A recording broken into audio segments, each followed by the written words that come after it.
Hello વિદ્યાર્થી મિત્રો, કેમ છો બધા? આપણે સંભાવનામાં પાર્ટ 1 જોયા પછી આજે આપણે જોઈશું પાર્ટ 2।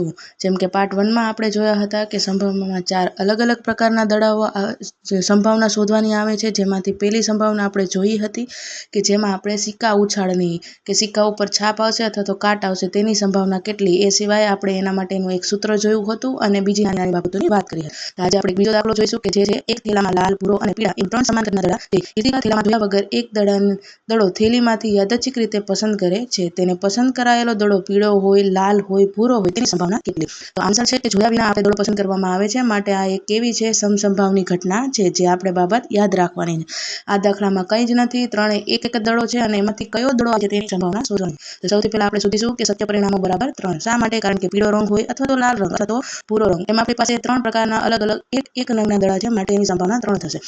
એમાં સૌથી પહેલું છે પસંદ કરાયેલો દડો પીળા રંગનો હોય। આ ઘટનાને આપણે ઘટના વાય કહીશું। વાય એટલે કારણ કે પીળાને અંગ્રેજીમાં યલો કહેવામાં આવે છે, માટે એને વાય કહીએ છીએ। ફરીથી આપણે પાર્ટ 1માં જે સૂત્ર જોયું હતું એ સૂત્રનો અહીંયા આપણે ઉપયોગ કરવાનો છે કે P of E બરાબર ઘટના E માટે સાનુકૂળ પરિણામોની સંખ્યા છેદમાં પ્રયોગમાં તમામ શક્ય પરિણામોની સંખ્યા, કે P of Y બરાબર 1/3। શા માટે? કારણ કે પીળો એક જ દડો છે અને કુલ એના શક્ય પરિણામો આપણી પાસે 3 છે। તો એ જ રીતે આપણે બીજી વસ્તુ શોધવાની છે કે પસંદ કરાયેલો દડો કેવો હોય, લાલ રંગનો હોય તેની સંભાવના। તો આ ઘટના માટે આપણે ઘટના R કહીશું। શા માટે? કારણ કે લાલને અંગ્રેજીમાં રેડ કહેવાય છે, માટે આપણે ઘટના R કીધું છે। ફરીથી આપણે સૂત્રનો ઉપયોગ કરીશું કે P of E બરાબર ઘટના E માટે સાનુકૂળ પરિણામોની સંખ્યા છેદમાં પ્રયોગના તમામ શક્ય પરિણામોની સંખ્યા। જેમ ફરીથી આવશે કે P of R બરાબર 1/3। ફરીથી લાલ એ એક જ રંગનો દડો છે, માટે 1/3 શક્ય પરિણામો આપણી પાસે 3 છે। તો એ રીતે આપણે હવે ત્રીજી જે આપણે પ્રશ્ન પૂછેલો છે કે પસંદ કરાયેલો દડો ભૂરા રંગનો હોય તેની સંભાવના કેટલી? તો આ ઘટનાને આપણે ઘટના B કહીશું, કારણ કે ભૂરાને અંગ્રેજીમાં બ્રાઉન કહેવાય ને બ્રાઉનને B એટલે આપણે એનો B લીધો છે। ફરીથી આપણે સૂત્રનો ઉપયોગ કરીશું કે P of E બરાબર ઘટના E માટે સાનુકૂળ પરિણામોની સંખ્યા છેદમાં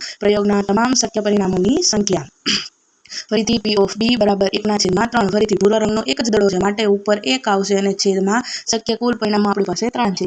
હવે આપણે થોડુંક યાદ રાખવાનું છે કે જે ઘટનાને પ્રયોગનું માત્ર એક જ પરિણામ ધરાવતી હોય તેને પ્રાથમિક ઘટના કહે છે। આપણને ક્યારેક ઓબ્જેક્ટિવમાં પૂછાઈ શકે છે, એટલે આપણે આ બાબત ધ્યાન રાખવાની છે। ઉદાહરણ તરીકે કાંટો અથવા છાપ, બેમાંથી કોઈ પણ એક જ આવે એવી રીતે। પછી પ્રયોગની તમામ પ્રાથમિક ઘટનાઓનો સરવાળો 1 થાય છે। આ બાબત આપણે ખૂબ જ યાદ રાખવાની છે, કારણ કે જ્યારે આપણે 2 માર્કના સીધા દાખલા ગણીશું ત્યારે આપણને આ લીટી યાદ રહેવી જોઈએ। હવે આપણે ધારો કે એ કેવી રીતે એનો ઉપયોગ કરવાનો છે આપણે દાખલા 2 દ્વારા જાણીએ। જેમ કે દાખલા 2માં આપણે જોયું હતું તેમ P of Y plus P of R plus P of B બરાબર 1 થશે। જો કેવી રીતે? તો P of Y બરાબર 1/3 જવાબ આવ્યો તો, P of R બરાબર 1/3 જવાબ આવ્યો તો અને P of B બરાબર પણ 1/3 જવાબ આવ્યો તો। હવે જ્યારે આપણે આ ત્રણેયને સરવાળો કરીશું એટલે 1/3 વત્તા 1/3 વત્તા 1/3, આપણને ખબર છે નીચે છેદ સરખા હોય તો ઉપરની સંખ્યાનો ડાયરેક્ટ સરવાળો થઈ જતો હોય છે, એટલે કે સીધો સરવાળો એટલે કે 3/3 એટલે જવાબ શું મળે છે? 1 મળે છે। આ IMP છે બોર્ડ એક્ઝામ્સ માટે, એ 2 માર્ક અથવા તો 3 માર્કમાં આવા દાખલા પૂછાય છે, જેની પ્રેક્ટિસ આપણે હવે પછીના વિડીયોમાં કરીશું। પરંતુ એ પહેલાં હજી એક પોઈન્ટ આપણે આજે સમજી લઈએ, જેમ કે છે પાસાની રમતો, જેને આપણે આગળ કીધું હતું કે પાસાના પૃષ્ઠ પર, પૃષ્ઠ એટલે કંઈ જ નથી, ઉપર જે તમને ઉપર કયો આંકડો આવે છે અથવા તો કયો અંક આવે છે એને પૃષ્ઠ કહેવામાં આવે છે। તમારે ખાસ કરીને ચોપડીમાં પૃષ્ઠ શબ્દ વાપરેલો છે। પૃષ્ઠ એટલે પાસો નાખ્યા પછી કયો અંક આવે છે એને પૃષ્ઠ કહેવામાં આવે છે। જેમ કે તમે 1 2 3 4 5 6 એ આપણને ખબર છે। તો હવે એના પરથી આપણે દાખલો જોઈએ। ધારો કે આપણે પાસાને એકવાર ફેંકીએ છીએ, પાસાના ઉપરના પૃષ્ઠ જો આવ્યો, પૃષ્ઠ ઉપર 4 કરતાં મોટી સંખ્યા મેળવવાની સંભાવના કેટલી? અને બીજું છે 4 થી નાની સંખ્યા મેળવવાની સંભાવના કેટલી? તો કુલ શક્ય પરિણામો કેટલા થશે? હવે આપણી પાસે આ વખતે 6। શા માટે? કારણ કે 1 2 3 4 5 અને 6 એમ પાસા ઉપર 6 અલગ અલગ બાજુઓ હોય છે અને જેના ઉપર અલગ અલગ અંક હોય છે।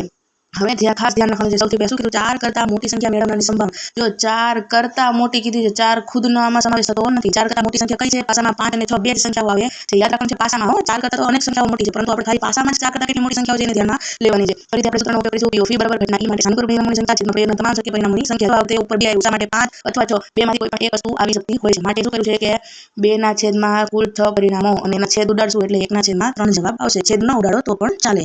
હવે બીજું છે આપણે 4 કે 4 થી નાની સંખ્યા મેળવનારની સંભાવના, તેવી સંખ્યા કેટલી છે? 1 2 3 4। જો આમાં 4 કે 4 થી નાની કીધું એટલે 4 નો સમાવેશ આપણે આમાં કરવાનો છે, એ બાબત આપણે યાદ રાખવાની છે। ફરીથી સૂત્રનો ઉપયોગ કરીશું P of E માટે સાનુકૂળ પરિણામોની સંખ્યા છેદમાં પ્રયોગના તમામ શક્ય પરિણામોની સંખ્યા, જેને આપણે શું કહીએ છીએ? P of R। આપણે કોઈ બી નામ આપી શકીએ છીએ ઘટના, જેને શું થઈ ગયું? 4 ટોટલ 4 જવાબ આવ્યો એના છેદમાં 6।